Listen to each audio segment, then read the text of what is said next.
ଯେଉଁ ନାରୀ ବା ନର ସନ୍ତାନ ସୁଖ ଆଜି ପର୍ଯ୍ୟନ୍ତ ପାଇପାରୁନାହାନ୍ତି, ପୁତ୍ରଦା ଏକାଦଶୀରେ ଏହି ବିଧିରେ ମନରେ ଭରସା ଓ ବିଶ୍ୱାସ ରଖି କରିଲେ ଭଗବାନ ମହାଦେବ ଆପଣଙ୍କ କୋଳରେ ସୁନିଶ୍ଚିନ୍ତ ସନ୍ତାନଟେ ଦେବେ। ଏ ଭିଡ଼ିଓକୁ ଶେଷ ପର୍ଯ୍ୟନ୍ତ ଦେଖନ୍ତୁ ଆଉ ସମସ୍ତଙ୍କୁ ସେୟାର କରନ୍ତୁ, ସେମାନେ ବି ନିଃସନ୍ତାନ କଳଙ୍କରୁ ମୁକ୍ତି ପାଇପାରିବେ। କମେଣ୍ଟରେ ହର ହର ମହାଦେବ ନିଶ୍ଚିନ୍ତ ଲେଖିଦିଅନ୍ତୁ। ଆଜ୍ଞା, ଶାସ୍ତ୍ରରେ ଲେଖା ଅଛି ପୁତ୍ରଦା ଏକାଦଶୀ ସନ୍ତାନ ବୃଦ୍ଧି କରିବାର ତିଥି। ଏହି ଦିନ ମହାଦେବଙ୍କର ଏହି ମହା ଉପାୟ କରିଲେ ସନ୍ତାନ ସୁଖ ଅବଶ୍ୟ ମିଳିଥାଏ। କ'ଣ କରିବେ ଧ୍ୟାନ ସେ ଶୁଣନ୍ତୁ। ସର୍ବପ୍ରଥମେ ଶିବଲିଙ୍ଗରେ 2ଟା ତ୍ରିମୁଖୀ ବେଲପତ୍ର ଚଢ଼ାନ୍ତୁ, ଆଉ ଦେଶୀ ଘିଅ ଆଉ କ୍ଷୀରି ଭୋଗ ଲଗାନ୍ତୁ, ଆଉ ଦେଶୀ ଘିଅର ଦୀପଟେ ଜାଳନ୍ତୁ।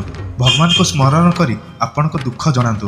ଶିବଲିଙ୍ଗରେ ଚଢ଼ାଇଥିବା ସେହି 2ଟି ବେଲପତ୍ରକୁ ଆଣି ଆସନ୍ତୁ। ତାପରେ ମନ୍ଦିରର ଦ୍ୱାର ମୁଖରେ ବସି ଗୋଟେ ବେଲପତ୍ର ନିଜେ ଖାଆନ୍ତୁ, ଆଉ ଅନ୍ୟଟି ନିଜ ପତ୍ନୀଙ୍କୁ ଖାଇବାକୁ ଦିଅନ୍ତୁ, ଆଉ ଭଗବାନଙ୍କୁ ମୁଣ୍ଡିଆ ମାରି ସେଠାରୁ ଚାଲି ଆସନ୍ତୁ। ଶାସ୍ତ୍ର କୁହେ ପୁତ୍ରଦା ଏକାଦଶୀ ଆପଣ ଏ ବ୍ରତ ନିଷ୍ଠା ଓ ବିଶ୍ୱାସରେ କରିଛନ୍ତି, ଆପଣଙ୍କୁ ନିଶ୍ଚିନ୍ତ ସନ୍ତାନ ପ୍ରାପ୍ତି ହେବ।